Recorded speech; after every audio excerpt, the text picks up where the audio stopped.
Sometimes you don't know what to put in your blog post intro section.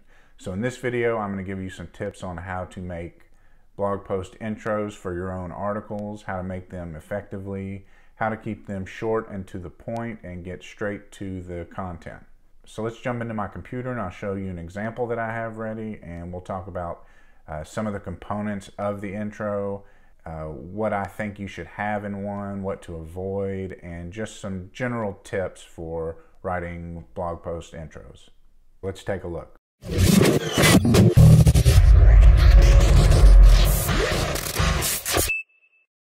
Okay, so here we are on the nichinformer.com website, and I went ahead and just wrote this article, how to write a blog post introduction. It's really short, but I figured since I knew I was going to be doing some commentary on this anyway, I didn't have to go too in depth. Okay, so this is basically just a how-to article, a simple guide like I talked about in a previous video. That's all this is. So I have my short introduction here where I talk about how I'm going to help, and then I get straight to the point, telling you what I'm going to do for you if you continue reading. In this article, I'm going to show you how to write an effective blog post introduction.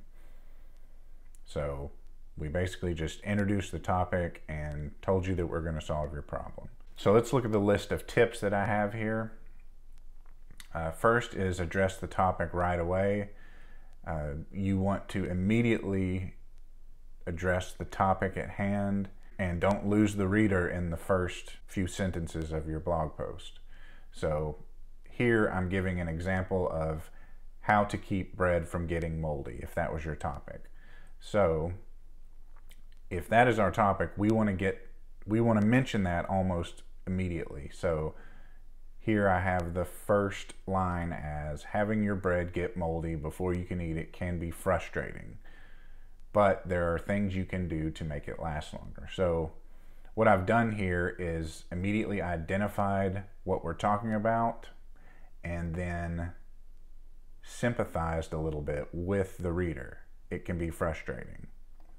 And then I gave them a hint kind of that there are things you can do to solve this problem. Second is identify the problem, which we kind of did here, but we can do that a little better here. So we could say, if you're sick of your bread getting moldy, that way we're speaking directly to the reader and we're letting them know that we understand their problem. Third is say that you're going to solve it. So you want to tell them right after that you've told them, hey, we know what your problem is, then we want to tell them this is how we can help you solve it.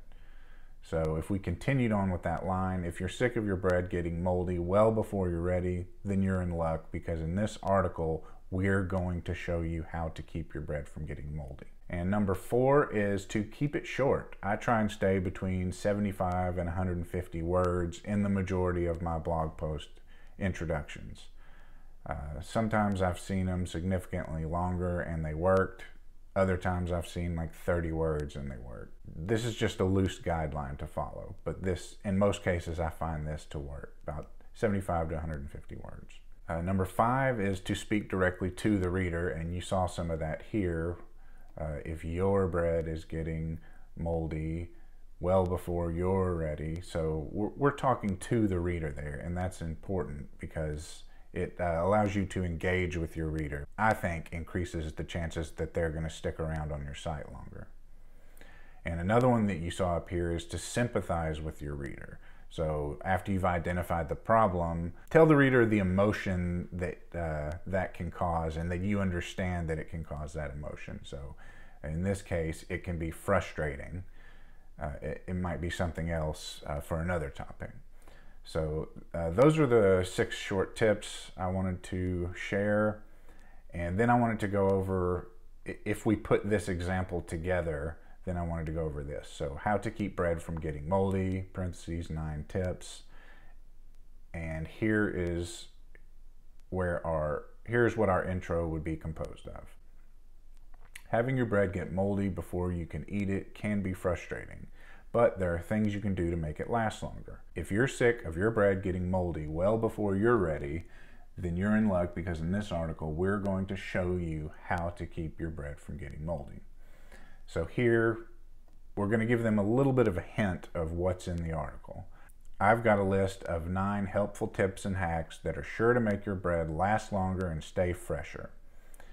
Number 9 is personally my favorite method and the one I use the most. So this is just a little trick to try and get them to stick around till the end of the list. A lot of people will start scrolling the list and you lose them by item 3. This might work to keep some people through to the end of the list just to see what we were talking about. And then I might end with a little one-liner here. Okay, enough chit-chat. Let's get to why you came here. And with all that being said, let's take a look at the list. You know, something like that. Just saying, okay, intro ended. Now we're going to show you why you came here.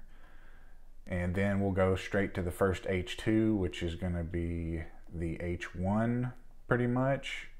And then we get into the list. And that's pretty much it. That's how I write my intros. I keep them really short and to the point, and I follow a few guidelines. This one is, let's see, doesn't have the word counter plus, because I'm in incognito mode, but I did count this and it was 105 words. So that's about right.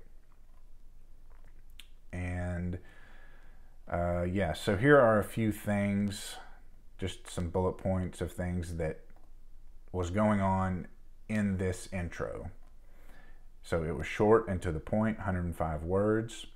It identifies a problem that the reader is having. It tells the reader that the content will hopefully solve the problem, or it might solve it. It hints at what's in the article, so that's where we said, you know, I've got a list of 9 helpful tips. Number 9 is my favorite, so we kind of hinted at what's in the article there. It encourages the reader to read to the end, speaks directly to the reader. We use a lot of you and, you know, it's more like, we try and keep it like a conversation. We say I, we say you. And then it relates to the reader's problem and it kind of sympathizes. You know, that's where we bring in an emotion. It can be frustrating. We know you're frustrated, let us help you. And it just generally makes the reader feel like they're in the right place, because that's what we want. We want them to read this short intro, and then at the end of it, they still think, yeah, I'm at the right place. This might be able to help me. Let me keep reading. Okay, so that's all I've got for you guys. So let me know in the comments if this helped you at all, or if you have any questions. Okay, thanks for watching, guys, and I will see you in the next video.